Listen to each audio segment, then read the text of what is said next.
Holy moly, guys, the markets are not looking good, and we got to break them down in this video. We have to break down charts, stocks I'm looking at, some earnings reports, and of course, what I'm looking to do in these markets. But before we get into it, make sure to get your free money for Moomoo, up to 6 free stocks, each of which could be valued all the way up to $3,500. Just use my link down below or go to StockSurfS.com/Moomoo. All you have to do is deposit at least $100, and boom, you get your free money. And with that being said, guys, let's talk about the madness, because today, like I mentioned, was not the best day whatsoever. We had the S&P 500 go down 1.2%. The NASDAQ 100 went down 2.3%. We had the Russell down about 1%, as the Dow didn't do that bad. It only went down about 0.3%. The VIX went up 4%, and we had gold down 0.4% and silver down 0.7%. And let me pull up the intraday chart very quickly on Triple Q and SPY so we can see what happened today. Then we'll pop back to this 10-day chart and see what I'm seeing, or talk about what I'm seeing on this time frame. So again, let's go to that 1-day chart, and you guys can pretty much see all day today we sold off. There wasn't a point where, there were little points where we saw little relief rallies, but nothing major. Every little pop we got ended up being sold. Every rip, it was a sell the rip type of day, right? Every little rip we saw got sold, and we ended up closing the day on a fresh low. We hit about 338.01. Actually, that's in the aftermarket hours. We closed a little bit above that in the mid 338s. So what you guys have to realize is both SPY and Triple Q, they ended up selling off all day. That's number one. Number two, going back to that 10-day chart, and I guess we could start here with SPY, and again, SPY sold off all throughout the day like Triple Q. What we're noticing on this 10-day chart is we closed right above a major level of support, which we actually have held over the past couple of days. If you guys take a look here, SPY held right around 437, 438, not just today, but also yesterday in the morning, the day before that, and the day before that. So literally 4 days in a row, SPY is held above 437, 438, and Triple Q, if I pull up that chart, 10-day chart for Triple Q, this has held above 338. Look, not only today at close, but yesterday, the day before that, and the day before that. So these are major levels for these two ETFs for next week, because tomorrow is Good Friday. The markets are closed, obviously, guys. So we have to look forward to next week now. And I really want to see, what are we going to do at 338 for Triple Q? What are we going to do at 448 or 438? What was it on SPY? What are we going to do at 438 on SPY? Are we going to get a relief rally here, or are we going to get the bearish momentum to get us through that support, and maybe we take out the lows and hit a fresh low and continue the downtrend? That's what I'm looking for. Do we get that short-term rally at these oversold levels, at this oversold support level, or do we get the bears to break through that support and continue the downtrend? So what do you guys think? Drop me a comment down below. Feel free to hit the like button as well and subscribe. We're trying to get 25,000 subscribers, and we're pretty dang close, so make sure to subscribe. And with that being said, guys, let's talk about some stocks. And obviously, the elephant in the room today, it was plastered all over the financial media, YouTube, is Elon Musk. So I'm going to talk a little bit about Elon Musk, Twitter, and I made a TikTok about it. If you guys aren't following me on TikTok yet, it is at StockSurfS. I have about 20,000 followers almost on TikTok, so make sure you guys follow me there. Short little clips about the market, stocks, news, yada, yada, yada, all that good stuff. Again, follow me at StockSurfS on TikTok, Twitter, I think my Instagram. Yeah, everything is at StockSurfS. So, yeah, we got the news this morning that Elon Musk is looking, or not looking to do it. He just offered to buy Twitter for, what was it, $54.20 a share. He wants to take them private, which in turn would be around a $43 billion deal. So essentially, he wants to buy 100% of Twitter. He wants to buy the entire thing. And look what the stock did this morning, guys. The stock went from roughly 45 a share all the way to 54 a share, just like that. It shot up about percentage-wise, 15? Yeah, actually more than that, 20%. And then we ended up selling off and losing that entire gain and some. We went from $54 in the pre-market to about 44.75, 80 roughly, which was a drop of 18%. So we lost all of that. And now after hours, we're actually moving up. We're up about $1.50 in the after hours. At least when I'm filming this video, we're up in the aftermarket hour. So it's interesting. You know, I feel like Elon Musk, he's so rich. But then again, 42 billion, 43 billion is a huge chunk of his net worth. But he's having fun with this. I mean, I don't know if he's serious, if he's playing around. I mean, he did invest 9.2%, into Twitter. I mean, I don't know what he's doing here. And it's weird because he bought 9.2%, the biggest individual stake, right? He did that, a week or two ago. We got that news. And if he really wanted to buy all of Twitter, right, why didn't he just do it 3 weeks ago or a month ago before he pumped up the stock? Because if you guys didn't realize, I'm sure you did, he ended up releasing that news. The stock went crazy. Do you not remember that day it went up? How much did it go up this day? 30, 40%, and went up after that news came out. So now he's buying, essentially, if he wants to buy the entire company, he's going to have to pay a higher price because he pumped up the stock, in other words. There's a lot of enthusiasm around the stock now. So it's weird. I guess he kind of shot himself in the foot there. I mean, if he bought it in the beginning, he could have got it way cheaper, but I don't even know. I don't even know if he's going to buy the entire thing. You know, he might just what if he was just like, "Hey, I'm just going to sell my position now, lock in profits." He made a couple billion, whatever he made, I don't know. And then he's going to just move on. What if he did that? You know, nobody knows, guys. Nobody knows. This is, I don't want to say it's a circus, a clown show. I don't know. But it's crazy. Nobody knows what's going to happen. So that's kind of some thoughts there. So those are kind of some thoughts there. Let me know your thoughts. Do you think he's going to buy the company? Or do you think he would have already done it before he pumped the stock? Or do you think it's all charades or a circus? What do you guys think? Drop me a comment. And now let's talk about the next stock that I have on the list, which is United Health Group. UNH is the ticker. They reported earnings this morning. They did $5.49 EPS versus $5.37, so they beat that. And they did revenue of $80.1 billion versus $78.76 billion estimated. So nice double beat for United Health Group. And what we're noticing is this stock is on a tear. It's been on a tear for months, and especially over the past 1 month. It's been going crazy. I mean, just about a month ago, this stock was $480-something, and it just ran up all the way to $553 this morning, meaning in just the past month, it has gone up over 15%, and now we're down a little bit from the recent all-time high that we hit from this morning when those earnings initially came out. We hit $553. Now we're down to $534.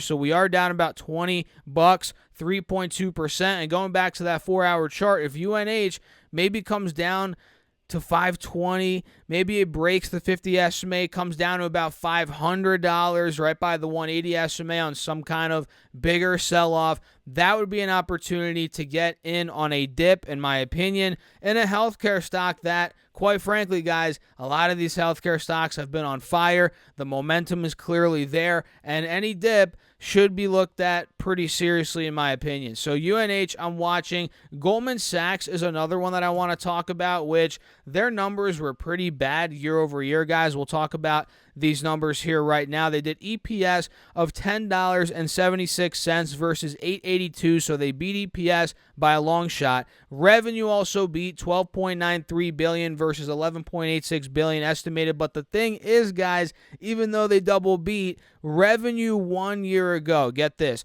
was $17.7 billion. So year over year, their revenue is down almost $5 billion from $17.7 to $12.93 billion, which is nuts. And that could be attributed to investment banking revenue down 36% year over year to $2.41 billion. And asset management revenue, when I saw this morning, I think I was filming the Patreon video this morning when we talked about this initially, I was like, holy crap, asset management revenue is down 88%. I had to look it up on Google to make sure that was right, because sometimes on ThinkOrSwim, they mistype things. There's typos. rarely, but sometimes. I looked it up. It's right. Asset management revenue is down 88% year over year to $546 million. So what was that? Reverse engineer that. What was it last year?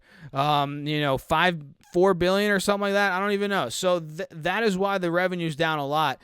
It's because investment banking and asset management, those revenues are down a ton. Those two segments, so it's dragging down the entire revenue year over year.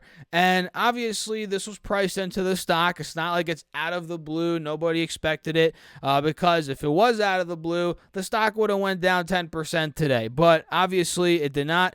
It went down 0.1%, pretty much break even, and the stock's been down a lot recently. You guys can see the stock is down about 25% over the past couple of months, so it's probably priced in. And I'm going to be watching Goldman Sachs. I have an alert at 340. If we start reversing out of the moving averages on the 4-hour chart, maybe we can take that trade. And let's see what the longer time frames look like here. On the 3-year chart, we're noticing 180 SMA support is right around $260 to $265. I mean, if we get down to there, if we drop another 50, 60 bucks from here, that would be pretty crazy in my opinion. I would definitely buy Goldman Sachs in the mid to high 200s. So watch out for that one. Another bank that reported today, and mind you, a lot of banks reported this week. We had JP Morgan yesterday.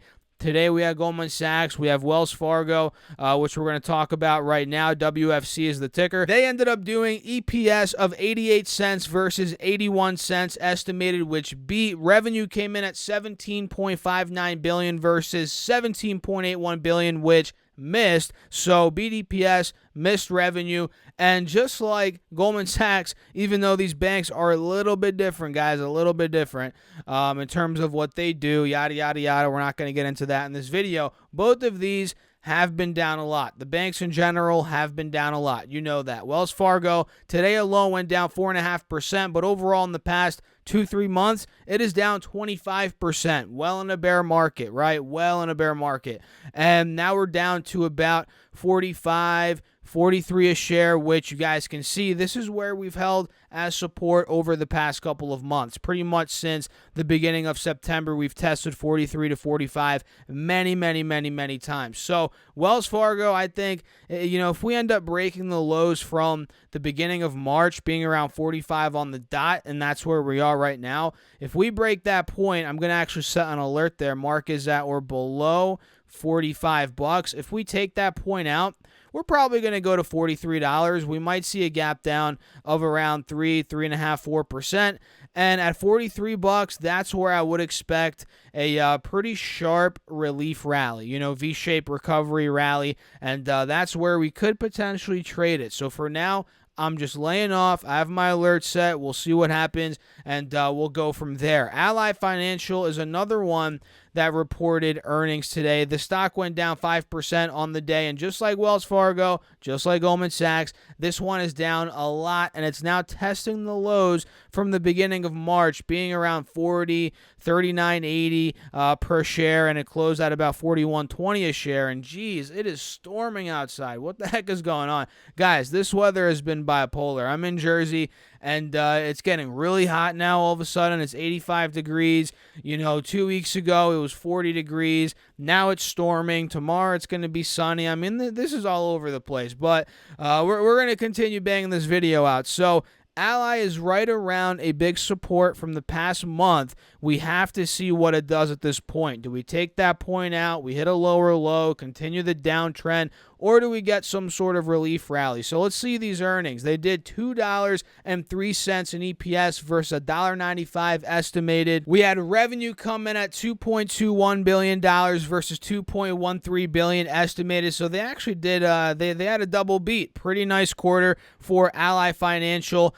And in terms of the chart, again, we're downtrending. We're testing 40 bucks. I'm going to put an alert at 40, just like I did with Wells Fargo. A mark is at or below alert. I'm going to do it here on Ally at 40 bucks. If that point breaks, we get that leg down, it's going to get very oversold. We're going to be in need of a snapback rally, in my opinion. Another one that I'm looking at here is Nike, which went up a lot today, believe it or not. Nike went up about 5% today. Look at that. We broke above both moving averages, and we closed above both of them here on the 4-hour chart. And I have my alert set at 140, guys. We're now currently at about 133, 134. If we break above 140, there's going to be a, I don't want to say a huge breakout, a moonshot or anything crazy like that, but I could see this going from 140 to about 150. You might be like, oh, 140 to 150, not that much. But I'm telling you guys, if this double top resistance from March breaks,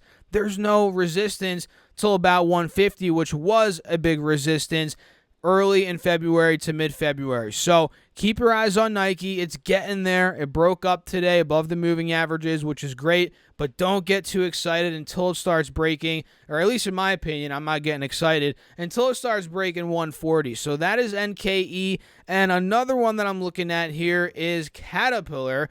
Caterpillar. I don't know how you say that. I mean, whatever, right? Who gives a crap, guys? This did very well today, up 4.3%, up almost $10 a share. And the crazy good thing here is for the bulls, we broke out of 225 today, which was resistance. End of March, early April, we actually closed all the way above 227, almost at 228. And now we're one step closer to testing 230, which is the ultimate test for Caterpillar, right? This was resistance in the middle of January. If we break that point, will we be at all-time highs? I think so. Let me double check. Actually, no. This is even better, though. Look at this. If we break 230, if I zoom in here on the 3-year chart, we break 230, we're probably going to go and test all-time highs, being around 246, and those were set in May of 2021, about a year ago, 1 year ago. So, yeah, I'm going to set my alert at 230 on Caterpillar, and now it's really starting to rain hard, guys. You probably can't hear it, but it is freaking raining out there.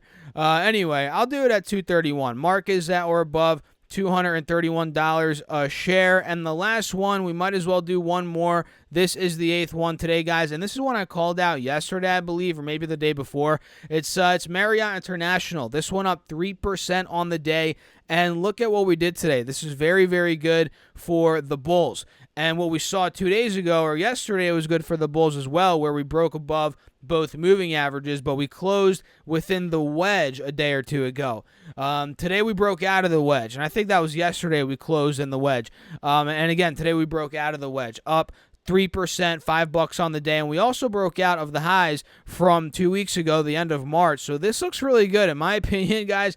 Marriott is getting ready for an all-time high hit, being around $185, which I do believe is the all-time high. Let me double check it, though. Yep, it is the all-time high, $185. So this looks like we're probably going to go to all-time highs next week. I don't want to say for sure. I don't want you guys to do anything crazy. I'm not doing anything crazy with the stock either, so be careful, but I wouldn't be surprised. That's all I'm saying. I would not be surprised if this ran up to all-time highs next week or maybe even the week after, right? We'll see. So overall, guys, that's it. Hopefully I don't lose power. Probably won't. It's not that bad. But yeah, hopefully you guys found value. Hit the like button, subscribe, drop me a comment, and join my Patreon if you want all my buy, sells, call-outs, all that good stuff is linked down below. And make sure to get your free money for Moo up to 6 free stocks, each of which could be valued all the way up to $3,500. Just use my link down below or go to StockSurfS.com/Moo, and all you have to do is deposit at least $100, and boom, you get your free money. And with that being said, guys, I'll catch you all in the next video. Thanks for watching. As always,